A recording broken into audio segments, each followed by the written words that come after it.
이렇다 153회입니다. 이제 부쩍 날씨가 많이 추워졌는데요. 다들 감기 조심하시고요. 저는 오늘 사회를 맡은 코알라입니다. 반갑습니다. 반갑습니다. 안녕하세요. 제가 아주 기쁜 소식을 들었는데요. 네. 슈퍼바이저님이 몇 년간 쓰시던 기본소득 책을 드디어 탈고하셨다는 소식을 들었습니다. 만세!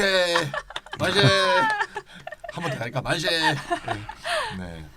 네, 뭐 끝내놓고 보니까 뭐 각주 다할까 4개하고 뭐 빼먹은 문장 1개랑 뭐 계속 나오긴 나오던데 한번 문장이 설마 한 개뿐일까?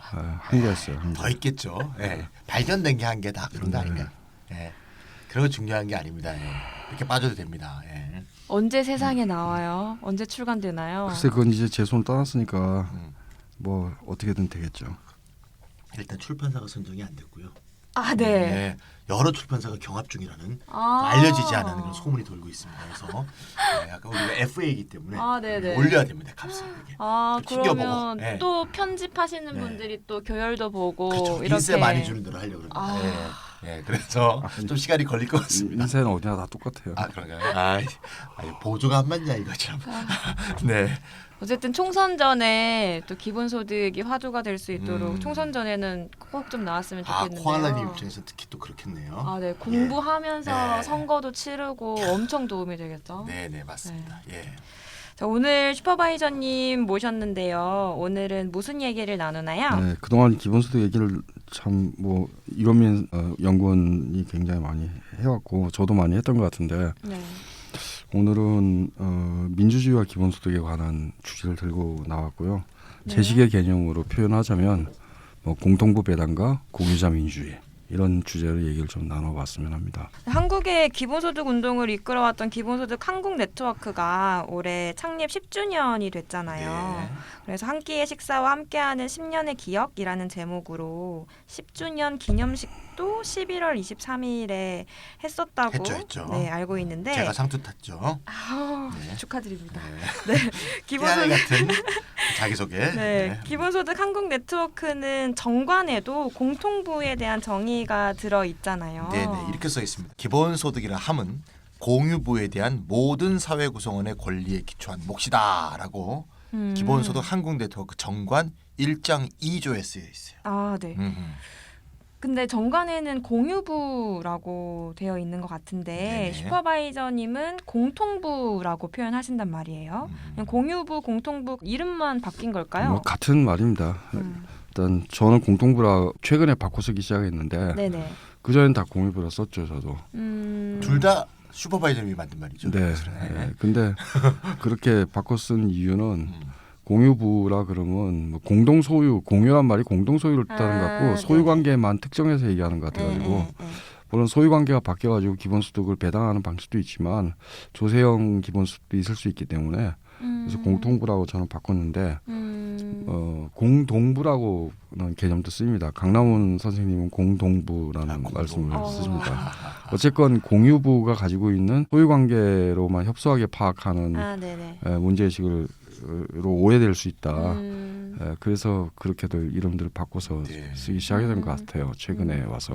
하긴 요즘에 또 공유경제 이런 말들이 그렇죠. 좀 너무 다양하게 쓰여서 공유경제란 공유란 말이 말하고도 이상해졌어요. 아, 네. 물론 사기가 그 네. 공유경제는 영어가 쉐어링이고 네. 여기 공유부에서 공유는 카만이거든요. 네, 근데 네. 그 카만도 소유관계적으로 쓸 수 있다는 것 때문에 공통으로 번역하는 게 좋을 것 같아서 그렇게 번역했습니다. 네, 알겠습니다. 기본소득은 무조건성, 보편성, 개별성 이 세 가지도 아주 주요한 특징으로 하는데 보통 왜 기본소득을 무조건적, 보편적, 개별적으로 줘야 되느냐 이렇게 물어보면 시민의 권리다 이렇게 답변하는 경우가 많잖아요. 많죠. 예. 네, 시민이 정치적, 선거권, 피선거권 이런 것들을 무조건적, 보편적으로 가지는 것처럼 기본소득도 권리다 그렇게 가자는 이야기들을 많이 하는데 우리도 그렇게 생각하는 것이 적절할까요? 저는 그게 좀 부적절하다고 생각하고요. 네. 단적으로 얘기하면 네. 사실은 기본소득의 그 원천이 뭐냐 공통부 또는 공유부다 이렇게 얘기할 때 공통부 공유부니까 누구의 몫도 아니다. 네. 그러니까 무조건적 보편적 개별적으로 분배해야 된다라고 설명하는 게 오히려 타당하다라고 네. 봅니다. 이것을 만약에 시민권과 같은 거다 얘기하면은 네.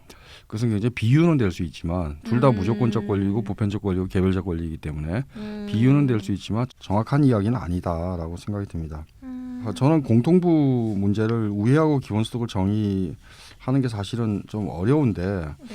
굳이 얘기하자면 정치적 시민권 원리에서 기본소득을 끌어내면은 기본소득의 세 가지 특성이 정의가 되는 것 같아요. 역사적으로 보면 기본소득의 원형적 기본소득론을 처음 제기했던 토마스 페인 같은 사람이 네. 뭐라고 얘기했냐면은 기본소득 즉 공통배당이죠. 공통배당 자선이 아니라 권리다 이렇게 얘기를 했어요. 네.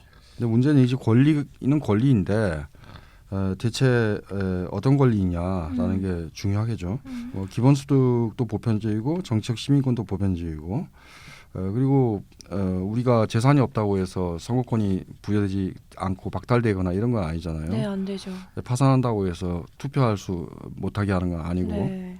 그러니까 기본소득도 그처럼 무조건적 권리죠. 즉 재산이나 일자리와 관계없는 권리란 말이에요. 그리고 가구 단위로 선거권 하나가 부여되는 게 아니고 네, 개별적으로 다 개별적으로. 부여되죠. 네. 비슷하네요. 비슷하죠. 그러니까 시민권의 원리하고 기본소득이 굉장히 이게 비슷한 것 같습니다. 네, 그래서 기본소득은 시민소득이라고 불리기도 하는데요. 그러니까 국적이나 거주지 조건만 있으면은 다른 조건을 안 따지고 준다. 그런 점 때문에 이제 시민소득이라고 부르죠. 그럼 여기까지 보면 굉장히 유사하게 보입니다. 네. 그런데 과연 우리가 똑같은 권리라고 생각할 수 있느냐 이게 네. 이제 따져야 될 논점일 것 같습니다. 말씀을 좀 요약을 해보면 기본소득을 시민소득이라고 부르는 것처럼 기본소득을 시민권의 원리로 접근할 수는 있는데 아주 같지는 않다. 이렇게 이해가 돼요. 그렇죠. 예. 시민소득 이렇게 해버리면 진짜 시민권과 네, 딱 네. 연관성이 네. 연상이 확 되게 네. 이름을 붙인 것이 되겠네요. 네, 시민소득이라고 부르든지 아니면 기본소득의 원리는 정치적 시민권 원리하고 같다 이렇게 얘기하면 뭐 보편성, 개별성, 무조건성 이런 걸 드러내는데 효과적이긴 해요. 근데 여전히 거기에 고유한 난점이 뒤따른다라는 게 제 생각인데요. 그러니까 시민권 원리 그 자체는요. 왜 자산 심사나 노동 참여를 조건으로 삼지 않는 거에 대해서 어떤 설명을 제공해 주지 않아요. 네. 즉 기본소득의 무조건성에 대해서 답을 주지 못합니다. 우리야 뭐 식민지에서 해방되자마자 보통선거권이 도입됐으니까 그런 기억들이 없지만 민주주의 역사가 오래된 나라는 보통선거권 전에요. 자산 제한 선거권 제도가 있었죠. 네. 뭐 돈 있는 사람만 투표를 한 적이 있었단 말이에요. 네네네. 그렇게 보면 도대체 시민권의 원리에서 곧바로 이 무조건성의 원리가 논증이 된다 이렇게 설명하기 좀 어렵죠. 그리고 또 다른 문제도 있습니다. 공공부자와 기본소득이 이 권리의 그 성립 조건이나 형태가 완전히 다른데요. 예를 들어 공공부조는 시민의 권리예요. 네. 누구나 갖고 있는 시민의 권리입니다. 네. 근데 공공부조를 요구하려면 어떤 조건이 있어야 돼요. 네. 가난하다든지 아프다든지 질병이 있다든지 조건이 있어야 된단 말이에요. 네. 그러니까 조건적 권리죠. 네. 그리고 이게 자산 심사하고 연결되어 있기가 십상이고요. 네. 근데 반면에 기본소득은 일체의 심사가 없는 무조건적 권리라는 차이점이 있죠. 똑같이 시민권인데 하나는 조건적 권리고 하나는 무조건적 권리란 말이에요. 그럼 시민권의 원리에 기초한다고 얘기했을 때 시민권의 원리가 반드시 기본소득만 논증해 주는 게 아니다. 공공부조도 시민권의 원리다. 네. 이 문제는 어떻게 설명할 건가. 이런 난점들이 있다는 겁니다. 이 무조건성의 정당화를 시민권의 원리에서는 할 수가 없다. 그럼 무조건성을 어디서 끌어와야 되느냐. 이것은 공통부의 분배 정의에서 끌어올 수밖에 없다. 이게 기본소득의 원천은 공통부니까 네. 그러니까 조건 없이 나눠줘야 되는 거 아니냐. 이렇게 얘기할 수밖에 없는 거다. 네. 시민권의 원리에서 기본소득을 얘기하는 거는 매우 유사한 두 개의 권리를 서로 비유를 통해 가지고 설명하는 거지 이런 핵심적인 문제를 비켜간다. 이런 게 저의 생각입니다. 그래서 오늘 얘기하게 된 주제가 더 명확해진 느낌인데요. 기본소득의 권리성이 아니라 권리의 무조건성. 그래서 기본소득이 무조건적으로 주어져야 하는 논거를 오늘 찾는 시간이 되는 것 같습니다. 맞습니다. 네. 기본소득의 권리가 왜 무조건적으로 네. 주어지느냐. 네. 이런 문제는 결국 공통부의 배당에서 찾을 수밖에 없다. 네. 그런 내용인 것 같네요. 네. 이 토마스 페인 아까 말씀하셨는데 토마스 페인이 사실 공통부 배당의 출발점의 기초를 잘 놓지 않았을까 하는 생각이 드는데 페인은 아까도 이제 말씀하셨지만 자신의 어떤 그 아이디어, 뭐 기본소득과 기본자산 아이디어를 다 제시했죠. 이거의 정당성을 평등한 시민권이 아니라 모든 사람이 네. 토지의 원초적 자연적 소유자였다는 네네. 그 가정으로부터 출발했잖아요. 네네. 그래서 이제 공통부의 배당을 요구할 권리는 공유자라는 보편적 자격에 입각한 권리고 네. 그렇기 때문에 자산이나 일자리 등 어떤 우연적이거나 네. 특수한 외부적 조건에 결부되지 않는 무조건적인 권리다 이렇게 주장할 수 있었던 거 아니겠습니까? 네네. 네. 네, 페인도 그렇게 설명을 했죠. 무조건적 보편적 개별적 배당에 대해서 페인이 이제 논증을 한 건데 이게 시민이니까 국민이니까 줘야되는데 이렇게 얘기 안 했거든요. 거꾸로 인간은 모두 다 토지에 대해서 자연적 소유권을 갖고 있다 이런 방식으로 설명했단 말이에요. 네. 그라운드 렌트 네. 말이죠. 그러니까 시민권 원리로 설명한 게 아니라 한국 안에 있는 모든 시민이 토지와 같은 공통부의 소유자이기 때문에 배당을 받을 권리가 있다 이런 식으로 설명했다라는 그렇죠. 거예요. 그렇겠죠. 예. 그러니까 공통부의 평등한 분배, 네. 무조건적, 개별적, 보편적인 평등 분배만이 정의의 원칙에 합당하다는 설명을 통해서 기본소득을 정당화하는 것이 가장 적절할 것이다. 저는 이렇게 생각합니다. 그럼 이제는 기본소득을 시민권의 하나로 설명하는 것은 좀 부적절하다 이런 말씀이신 안 해야 것 되는 것 같은데요. 같은데. 네네. 뭐 기본소득도 도입이 되면 시민권의 하나죠. 아, 네네. 그게 문제가 되는 게 아니고요. 네네. 다만 말은 해도 네. 된다. 네. 예. 이것은 동일한 원리에 입각했다라고 설명하는 순간 그것은 일종의 유비다. 네네네. 안할로 이제 네네. 불가하다라는 거예요. 이런 유비가 가능한 이유는 현존하는 권리 목록 중에서 이 정치적 시민권만이 기본소득의 특징들인 무조건성, 보편성, 개별성을 모두 충족하는 권리이기 때문에 그런 거죠. 네. 그래서 다른 유비가 이유는 되는 없다는 거죠. 거예요. 예. 형태상으로 똑같기 때문이라는 거지. 음. 그렇지만 기본소득은 무엇인가? 음. 그리고 정치적인 시민권, 이거 참정권이죠 쉽게 얘기해서. 네. 이건 무엇인가? 이건 따로 설명해야 되는 것이 하나로 설명할 수 있는 것은 아니다. A가 B를 설명해주고 하는 것은 아니고 A는 A대로 B는 B대로 설명돼야 된다는 겁니다. 정치적 시민권이 있으니까 기본소득을 받을 권리가 있다 이런 것이 아니라 정반대로 모든 시민은 공통부의 공유자니까 정치적 시민권을 향유할 수 있다, 향유해야 한다 이렇게 생각을 하자는 이야기이신 것 같은데요. 완전히 거꾸로 생각하는 거네요. 네네. 네, 그 보통 이제 유비에서 이제 저도 강연할 때 많이 그렇게 하는데 뭐 시민이니까 우리가 투표권도 있고 뭐 무조건 투표권은 뭐 재산을 따집니까? 누구나 주어지지 않습니까? 뭐 그다음에 가부장만 받습니까? 다 하지 않습니까? 18세 이상이면 뭐 우리나라 19세 이상이지만 뭐 이런 식으로 설명을 했는데 이렇게 설명할 수는 있으나 네. 실제 한계가 여기서 있다. 이렇게 도출되는 게 아니고 거꾸로 네. 공통부의 공유자라는 것으로부터 우리 정치적 시민권을 설명해야 된다. 네. 뭐 그렇게 얘기될 수 있는 것 같네요. 네, 저는 그런 발상의 전환이 굉장히 중요하다고 생각합니다. 오늘날의 민주주의의 굉장히 중대한 문제가 그다음에 경제적 불평등 때문에 사실상 민주주의의 실질적 기초가 깨졌다. 그래서 그렇죠. 기본소득이 필요하다 이런 얘기들을 우리가 하고 있잖아요. 많이 하죠. 네. 예. 많이 합니다. 예.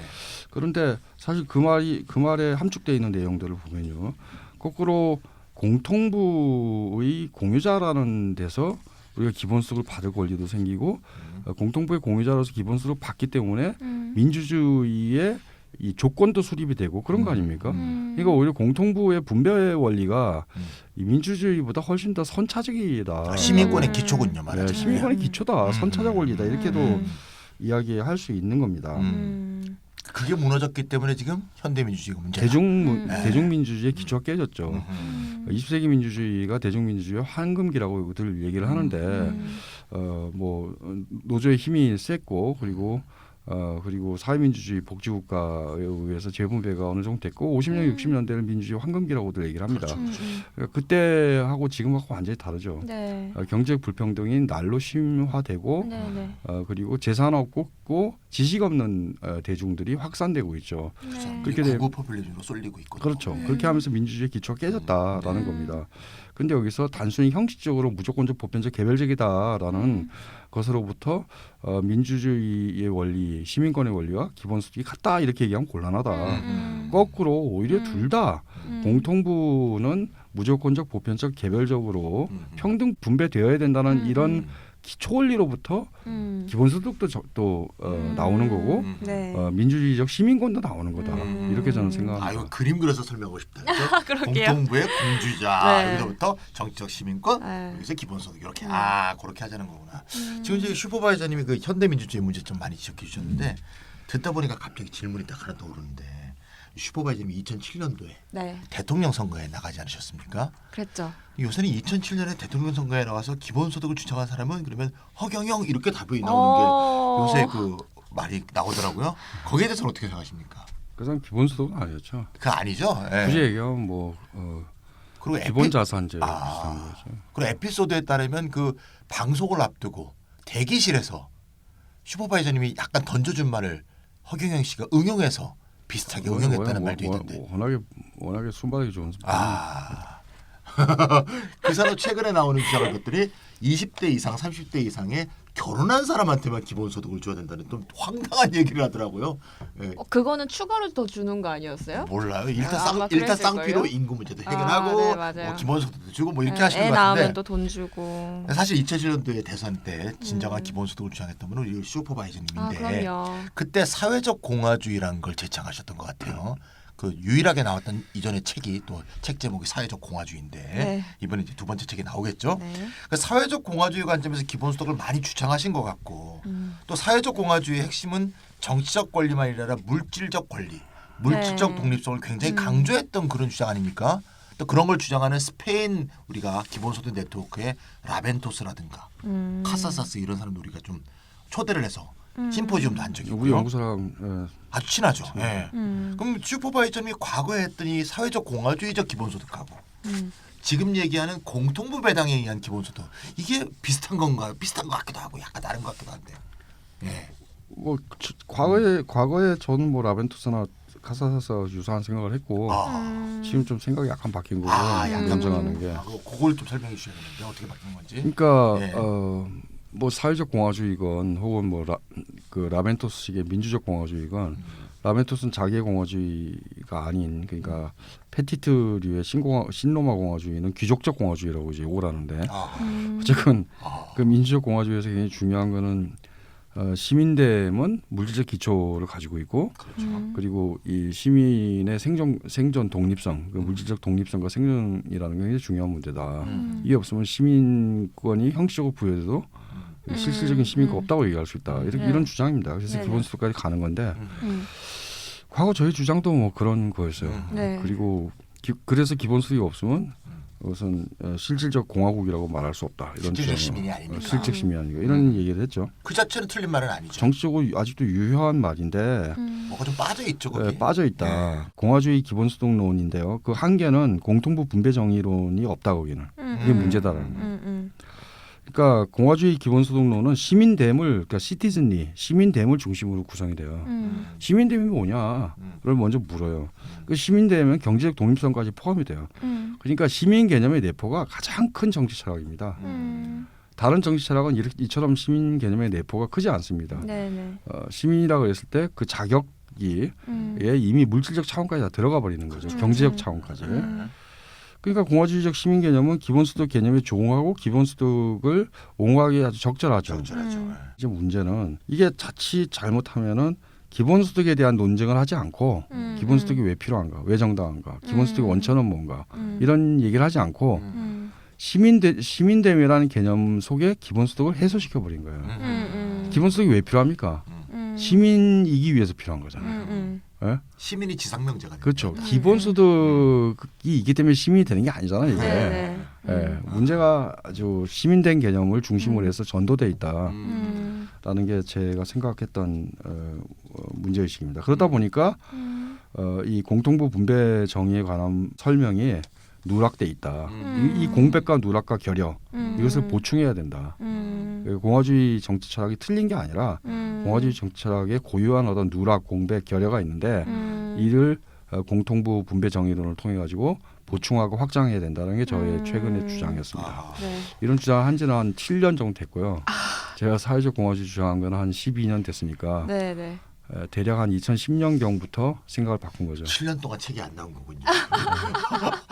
뭐 우와. 어찌 되었던 야, 이제 우와. 과거의 슈퍼바이저를 지금의 슈퍼바이저가 넘어서고 있는. 아니 지금은 아니고 제가 2010년에 진보평론에 쓴 논문에서 그런 주장을 공화주의의 문제점에 대해 이런 쓴 걸 적이 있습니다. 초극이라고 하나 초극? 자기를 계속 자기가 부정하면서 트랜센덴스하는 멋있습니다. 갈수록 업그레이드 되는. 네, 책만 네. 나오면 좋은데. 아, 그죠? 나오니까요, 네, 이제. 이제 나오니까 네네. 떳떳하다.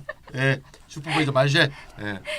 공화주의 이야기를 조금 더 해보면은요, 이 공화주의의 이 시민 개념이 기본소득 개념과 만나는 지점들이 분명히 있다 이렇게 말씀해주셨는데, 근데 또 그리스와 로마의 공화주의가 좀 다르다라는 것도 본 적이 있었던 것 같아요.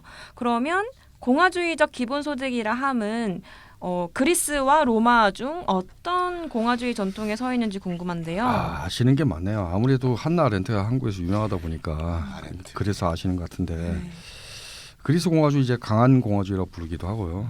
로마 공화주의 약한 공화주의라고 부르기도 하는데 어쨌건 그리스 공화주의와 로마 공화주의는 이 지향점이 다릅니다. 그리스 공화주의의 경우는 그 지향점이 공적 영역과 사적 영역의 칼 같은 분리입니다. 이건 섞이면 안 된다라는 거예요. 아리스토텔레스는 인간은 정치적 동물이다 그랬죠. 이때 이 정치는 폴리스적 동물이라는 뜻입니다. 그러니까 폴리스에 참여하는 동물이다. 인간 동물이잖아요. 근데 네. 다른 동물과 다른 인간 나름의 종차. 이 종차가 뭐냐? 정치를 한다라는 거죠. 폴리스에 참여한다. 폴리스에 참여한다. 정치 참여가 그러면은 인간의 본성이잖아요. 그러니까 그리스적 공화주의에서 가장 중요한 것은 적극적으로 정치를 참여하는 겁니다. 그렇군요. 그래서 강한 공화주의라고 부릅니다. 반면 로마 공화주의는 비지배 자유예요. 남한테 지배당하지 않는다라는 거예요. 그게 약한 공화주의죠. 방어적 공화주의죠. 일단 그렇게 구분을 하고요. 네. 이 정치를 참여하는 것을 가장 중요한 어떤 시민됨으로 봤던 이 그리스 전통에서는 퍼블릭 오너십이 굉장히 중요합니다. 공공소유. 네. 폴리스는 공공의 소유여야 돼요. 그러면 참주는 정이라는 게 등장하는데 참주정은 뭐냐? 공공의 소유를 내 것 사적인 소유로 찬탈하는 거예요. 이 참주정이 이제 다 폭군 독재고 폭군은 반드시 군주만이 폭군으로 변질하는 게 아니라 귀족도 폭군정으로 바뀔 수가 있고 민주주의도 마찬가지로 중우 정치가 될 수 있죠. 그래서 여전히 오늘날까지도 예를 들어 신자유주의의 이 사형화, 민영화, 뭐 공공 부분의 해체, 네. 사형화, 민영화에 대해서는 그리스 공화주의가 상당히 좋은 항변 논리를 제공해 주긴 합니다. 그러나 기본소득은 나오지 않습니다. 그리스 공화주의에 입각하면은 네. 할 수 있는 것은 이런 거죠. 다시 공공의 소유로 돌려라. 이런 거지 네네. 기본소득을 줘라는 나오지가 않습니다. 네네네. 공공의 소유는 공동의 소유가 아니죠. 네. 그러니까 공기업의 수익을 국민들한테 n분의 1로 배당해야 될 이유도 없고요. 공기업의 수입은 알아서 공공의 이익을 위해서 적절하게 국가 판단해서 사용돼야죠. 그러니까 여기서는 공화주의가 나올 수 없습니다. 단 하나 아시다시피 그리스에서는 민회를 할 때 이 참여비 수당을 네, 줬죠. 수당. 네네. 참여 수당을 줬죠. 네네. 오늘날은 선거 한다고 참여 수당을 주나요? 안 줍니다. 안 주죠. 네. 그 미국의 앤드류 양이 주장한 디모크라시 달러 네. 같은 그런 정치 배당금제 혹은 강남우 선생님도 그런 주장을 했죠. 네네. 정치 기본소득이라고 하시죠. 네. 그런 거는 바로 이 그리스 공화주의 아리스토텔레스로부터 아주 직접적으로 정치 참여하는. 네. 네. 논증 정당성을 얻을 수 있습니다. 네네네. 뭐 정치 참여가 인간의 본질인데 네. 아니 왜 돈을 안 주냐? 정치 참여하려 할 수 있려 하려면 그걸 줘야 된다. 이런 얘기는 할 수 있죠. 딱 거기까지입니다.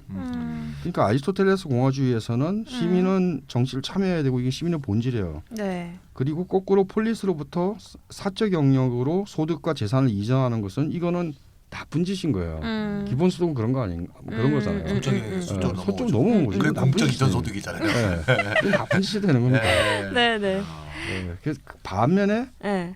로마 공화주의에서는 그렇지 네. 않다까지 제가 말씀드리겠습니다. 그러면 지금 말씀은 이제 그리스적 공화주의 전통에서는 기본소득은 적극적인 정치 참여를 위한 어떤 전제 조건, 그러니까 민회에 참여할 때 수당을 주는 정도 그렇죠. 위치를 차지할 뿐이고 이렇게 공통부의 배당이라는 관점은 찾아볼 수 없다. 그런 관점은 오히려 로마에서 찾아볼 수 있다. 이런 표현이신데요. 조금 낫죠. 조금 이제 더 기본소득과 접점이 보이는데 이 로마 전통 공화주의 문주주의는 현대에도 굉장히 많은 철학자들이 있죠. 페티트 같은 유명한 철학자들이 있고, 이집에 있어요. 그리고 소위 케임브리지 스쿨이라는 일종의 학파도 있는데 이 사람들이 제일 중요하게 생각하는 게 비집의 자유입니다. 네. 또는 물질적 생존. 네. 이 사람들한테는 시민의 핵심적인 덕목은 뭐냐? 네. 지배받지 않는다는 거예요. 네네. 그리고 그러려면 경제적으로 물질적으로 독립돼 있는 사람이어야 됩니다. 시민의 사회경제적 독립성이 시민단의 본질적 지표다. 그러면은 이 사회경제적인 독립성을 어떻게 보장해 주느냐? 기본소득. 가장 좋은 게 기본소득인 거죠. 전부 다 동일하게 n분의 1로 뭔가 공통부를 분배하는 제도야말로 공화주의 시민 개념과 잘 어울리죠. 그래서 엄밀히 얘기하면은 이 기본소득과 공화주의 시민 개념은 매우 상동적입니다. 근데 제가 아까도 말씀드렸지만 이것은 그냥 상동적이에요.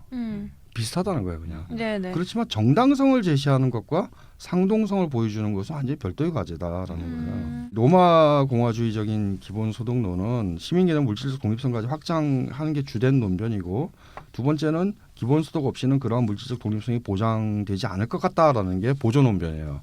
근데 이 보조 논변은 사실은 논리적으로는 굉장히 허약한 논변입니다. 기본소득이 없으면 물질적 독립성이 보장되지 않을 것 같다에 대해서 우리는 기본소득이 아니라 다른 방식으로 시민의 물질적 독립성을 보장해 줄 수 있는 다른 사회를 생각해 볼 수가 있습니다.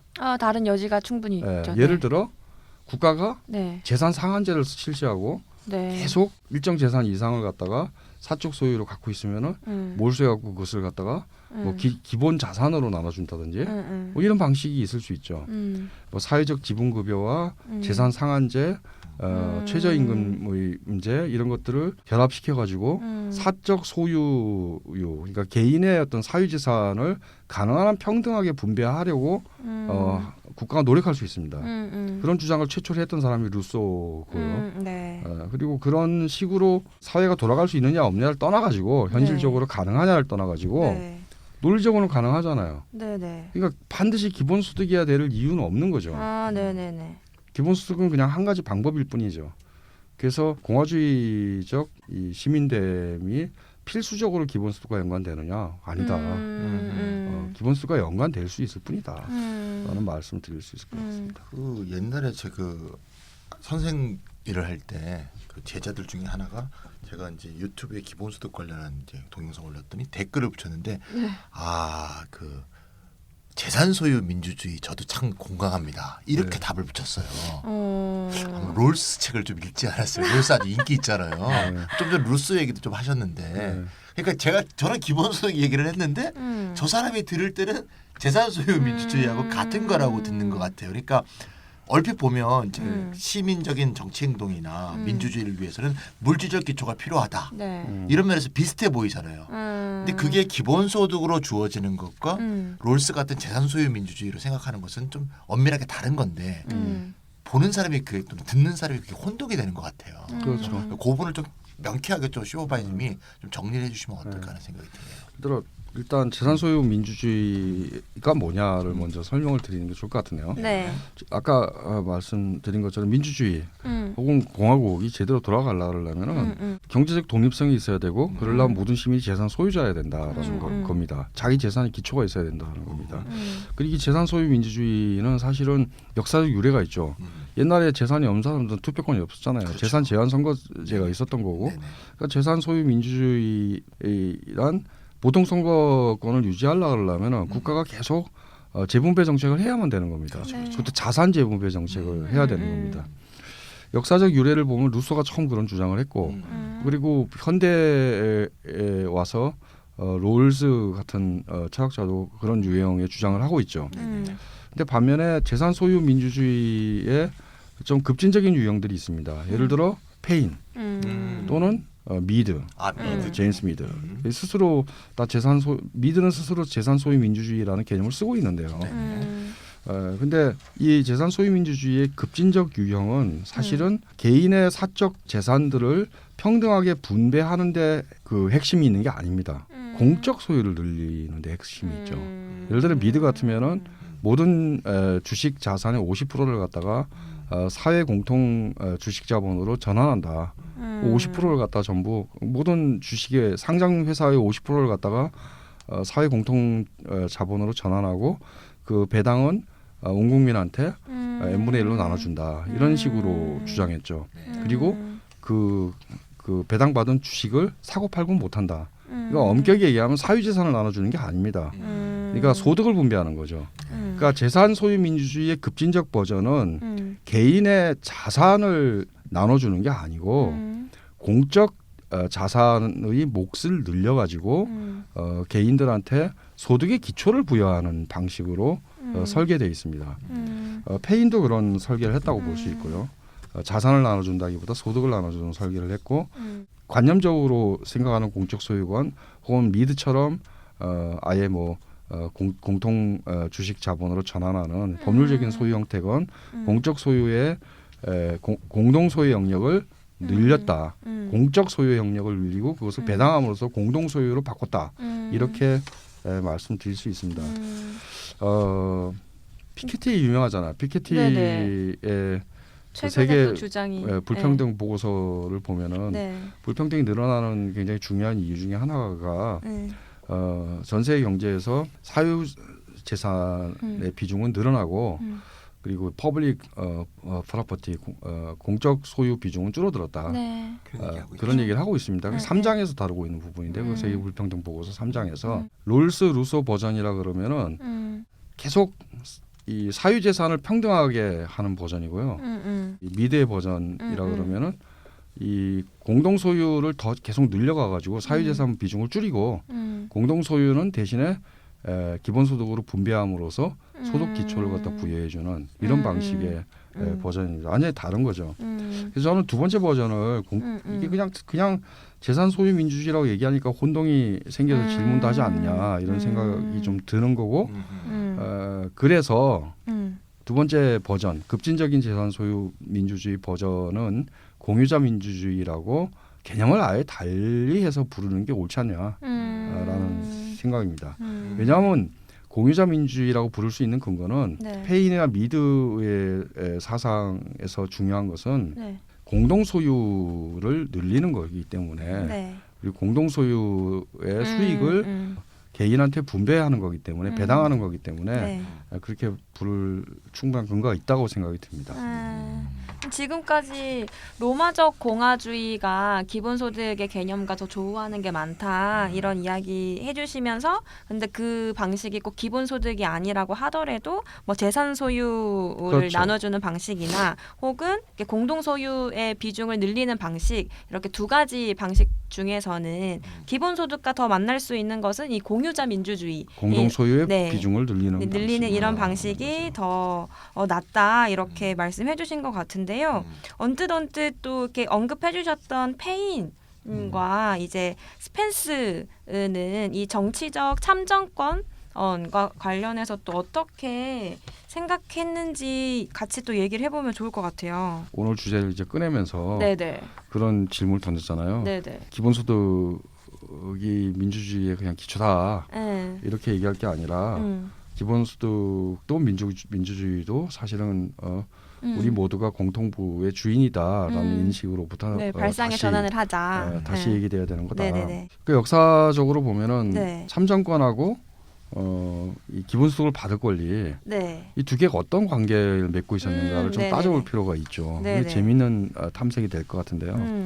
어쨌든 18세기 말에 페인과 스펜스가 활동했던 시절인데 이 사람들이 18세기 말에 이 활동할 때 보통 선거권이 있었겠어요? 없었겠어요? 없었죠. 그러니까 이 사람들은 둘 다를 얘기해서 해야 됩니다. 그렇죠. 보통 선거도 주장해야 되고요. 기본소득도 주장해야 돼요. 그러니까 하나의 책 안에 두 가지 얘기를 다 할 때 그들은 어떤 관계 속에서 얘기가 될 수밖에 없지 않겠습니까? 그러니까 이걸 들여다볼 필요가 좀 있겠죠. 네, 어쨌건 이 페인과 스펜스의 18세기 공화주의라고 부르는데 18세기 공화주의에서는 공통 배당이 민주주의의 전제 조건이었습니다. 네, 일단 페인은 보통 선거 제도의 주장자로 유명한데요. 이 사람은 표도 1인 1표여야 된다고 주장했어요. 재산이 많다고 해서 혹은 교양이 공부한 게 많다고 해서 2표 줄 수는 없다. 이게 참 재밌죠. 존 스튜어트 밀 같은 사람도 차티스트 운동하면서 공부한 사람이 2표 갖는 것은 그럴 수 있다고 생각했습니다. 재산을 갖고서는 따질 수 없지만 공부를 갖고는 사람 따질 수 있다고 생각한 게 밀이었는데 그게 그거지. 페이는 일단 이게 18세기 말 인간인데 네. 이미 그런 거 없다. 딱 자기가 예외를 둔다 그러면 감옥에 있는 사람 표를 행사할 수 없다. 이것만 얘기를 했는데요. 근데 이 사람이 대의제를 찬성했던 이유는 보통선거권 때문에 찬성해서요. 보통선거권이 없다면 대의제가 아주 나쁜 제도가 된다고 생각했던 거고. 아, 네. 근데 이 사람이 또 다른 면에서는 토지공통배당의 원조잖아요. 네네. 이 두 개 어떤 관계가 있느냐. 사실은 토지정의 서문을 보면 나옵니다. 자, 이 사람이 토지정의 서문에서 자기가 이 책을 바베프에 대한 반대로 쓴 거다라는 것을 밝히고 있는데 네. 토지 공유제를 주장하는 바베프의 이제 공산주의에 잘 반대해서 쓰고 있다라는 것을 이제 밝히고 있어요. 즉 굉장히 정치적인 저작이다. 이게 단순히 경제 저작이 아니라 정치 저작이다라는 얘기를 함으로써 은근히 얘기를 하고 있죠. 이건 프랑스 헌법의 결함을 바꾸려고 그러는 것이다. 제한선거제가 프랑스 헌법이었는데 당시에 네네. 이 결함을 해결하는 거다. 그럼 어떤 보통선거제냐? 토지 공통부를 배당하는 보통선거만이 이 프랑스 헌법의 결함을 막을 수 있다라는 주장을 하고 있어요. 그걸 보면 페이는 토지 공통부 배당을 보통선거제의 기초로 봤다. 이렇게 볼 수 있습니다. 훨씬 이제 더 레디칼한, 더 급진적인 네. 주장을 이제 스펜서가 얘기하고 있는데요. 네. 스펜서는 뭐라고 얘기하냐면은 군주제건 민주제건 네. 토지를 몽땅 한 사람이 소유하고 있으면 그게 무슨 상관이냐. 오히려 이 토지 공통부의 배당이 정치 체제나 에 선행한다. 훨씬 더 우선적이다. 소유 문제가 네. 훨씬 더 우선적이다라는 주장을 하고 있습니다. 정리를 하자 그러면은 네. 18세기 말에 보통선거권을 주장했던 이 두 사람한테는 네. 토지 공통부 배당이라는 네. 계획이 규범적 우선성을 가지고 있었다라고 말할 수 있습니다. 참정권 이런 것보다. 네, 그런데 어쨌건 참 놀라운 거는요. 네. 이게 19세기에 들어가면서 1830년 정도 되면은 네. 이게 격렬하게 이제 이 보통선거권 운동이 일어나요. 네네. 사회 운동이 이제 네네. 격렬해지는데 네. 그때 보통선거권의 규범적 기초라고 얘기했던 토지 공통부의 평등한 배당 계획은 싸그리 망각되죠. 네네. 한 번도 이게 들어본 아주 적 없었던 역사적인 것 같아요. 아이러니라고 네. 말을 할 수 있습니다. 그 이후에 민주주의 역사에서 네. 민주주의가 자신의 고유한 어떤 이 경제적 사회적 조건 또는 기초를 가지고 있는가 그리고 만약에 경제적 사회적 조건이 민주주의에 대해서 선차적이고 우선적이다 그러면은 우리가 먼저 해야 되는 것은 그런 분배의 개혁이라든지 모두에게 소득의 기초를 마련하는 일이라든지 이런 게 더 중요한 문제일 거라는 생각이 할 수 있겠죠. 그래서 그 문제를 좀 따져볼 필요가 있을 것 같습니다. 네, 슈퍼바이저님이 페인과 스펜스는 정치적 시민권의 어떤 행사 이것보다 선행되어야 하는 것이 있다라는 말씀해주셨고요. 그것이 토지 이 배당과 관련한 아이디어였다. 이런 물질적 기초에 대한 이야기들을 쭉 해주셨어요.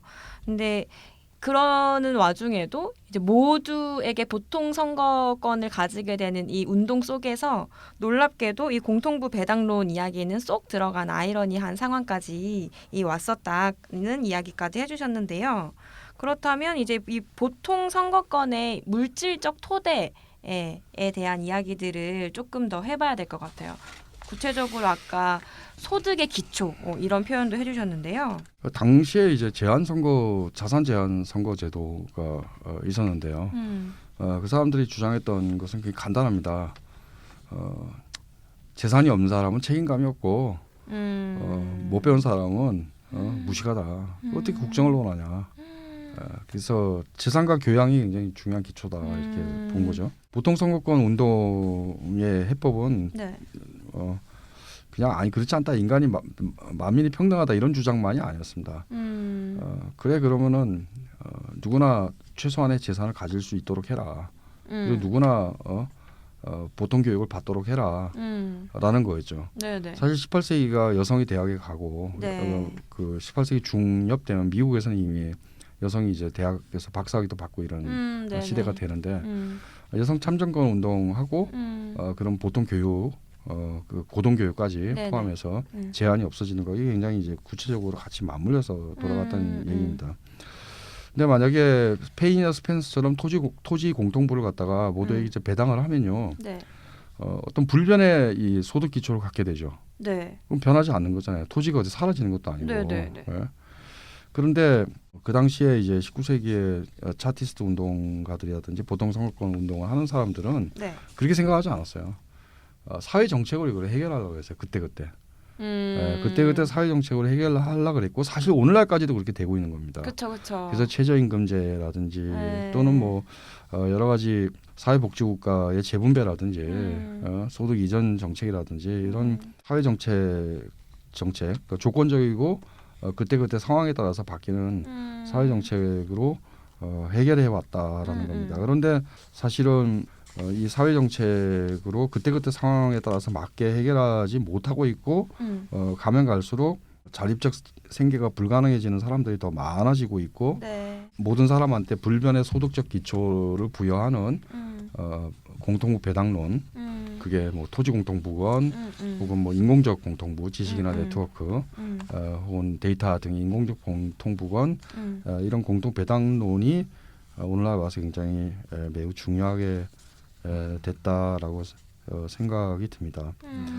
어쨌건 20세기 보통 선거제에서 참정권은 자신의 고유한 물질적 기초를 가지고 있지 않았다. 근데 물질적 기초가 없으면 참정권은 그냥 있으나 마나한 권리가 맞아요. 되기 때문에 네네. 국가의 사회 정책이 이것을 메꿔왔지만 네. 그냥 그것은 잘하면은 국가가 잘하면은 되는 거고 못하면은 그냥 형식적인 국민 주권자로 전락하는 거고 이런 식의 상당히 위태로운 민주주의였다라고 저는 생각합니다. 기본소득이 도입된 민주주의는 착근된 민주주의다. 위태로운 민주주의가 아니고 불변의 소득 기초를 모든 사람이 갖는 착근된 민주주의고 이 점에서 굉장히 큰 차이가 있는 거다라는 거고 바로 이 점에서 우리가 기본소득은 시민의 권리다라는 당연한 상식을 얘기할 게 아니라 거꾸로 우리가 공동부의 공유자이기 때문에 우리가 비로소 적극적인 시민일 수 있다라는 식으로 발상을 좀 전환할 필요가 있다라는 겁니다. 오늘 꼭 연설하듯이 좋네요. 뭐. 진행이 됐는데 푸근하게 이렇게 강연을 들으니까 마음이 편합니다. 네. 뭐. 네, 오늘 이야기들은 기본소득과 정치와 관련한 이야기들을 많이 하게 된 결과가 됐는데 이 기본소득이 시민의 권리다라고 주장하는 것의 한계를 이야기하면서도 이 기본소득이 이 시민의 권리 중에서 정치적 권리 무조건성, 보편성, 개별성을 가지고 있는 이 정치적 권리와 굉장히 맞닿는 부분들이 많아서 더 이런 이야기들을 하게 됐었던 것 같고요. 다만 오늘 한 가지 꼭 기억해야 되는 것은 우리가 시민이기 때문에 기본소득을 받아야 한다거나 우리에게는 정치적 권리가 있다거나 라는 것이 아니라 우리는 토지를 비롯해서 공통부를 공유하고 있는 사람들이기 때문에 비로소 시민이 될 수 있고 그렇기 때문에 이것을 활용하여 정치적인 권리도 행사해야 된다. 이렇게 이제는 발상을 전환할 때이다. 이런 말씀해 주신 것 같아요. 네, 바로 마지막 말씀이 그러니까 이 참정권의 물질적 기초가 아주 필수적으로 주어져 있는 민주주의 그걸 공유자 민주주의라고 저는 부릅니다. 오늘 제목이 공통부 배당과 공유자 공유자 민주주의. 정부의 시책에 좌우되지 않고 맞아요. 필수적으로 참정권의 물질적 기초가 부여되어 있는 사회를 공유자 민주주의가 가능하다라고 생각합니다. 사실 매번 선거 때마다 비정규직은 투표하러 가기 너무 어렵고 갈 수 없다라는 보도들이 지금도 되고 있는 이런 상황에서 민주주의의 전제가 무엇이냐라는 질문을 지금 이 시대에도 하고 있는 것 같은데요. 총선 맞습니다. 앞두고 이런 대화하니까 또 청취자분들에게도 굉장히 유익하지 않았나 하는 생각이 듭니다. 그러니까 기본소득이 주어지기 전이면 강남훈 교수님 주장처럼 예, 민주주의 달라 네. 누리왕처럼 그거라도 좀 먼저 정치 그렇죠. 기본소득 하는 것이 최소한의 최소한 정치적 어떤 기본권 행사에 조건을 만들 수 있지 않을까 하는 생각도 듭니다. 그게 예. 개별에게도 음. 그런 정치 참여의 기회가 될 수도 있지만 이렇게 정당들의 입장에서도 볼 때 굉장히 이 기울어진 운동장을 굉장히 좀 평등하게 시작할 수 있는 어떤 토대가 될 수도 있을 그렇죠. 것 같기도 맞습니다. 하거든요. 예. 네, 그런 측면에서도 정치 기본소득에 대해서도 좀 더 고민해 볼 수 있는 시간이었었던 것 같고요. 오늘 또 한마디 이렇게 정리하신다면 어떠셨어요? 글쎄 오늘 제가 좀- 들고 온 주제가 좀 저는 좀- 너무 재밌게 잘 네. 들었고요. 너무 즐거웠습니다. 그래요? 네네네. 강연하다시피 해서 좀 죄송하다는 아닙니다. 말씀. 잘 재밌었습니다. 배웠습니다. 재밌었습니다. 예. 네, 오늘의 키워드는 우리 모두 공통부를 공유하고 있는 공유자다. 공유자이기 때문에 우리가 정치적 시민권 그리고 우리의 권리를 더 잘 행사할 수 있다, 행사해야 한다 이런 말씀을 해주셨던 것 같고요. 발상의 전환 이제 시작해야 되는 그런 때인 것 같습니다.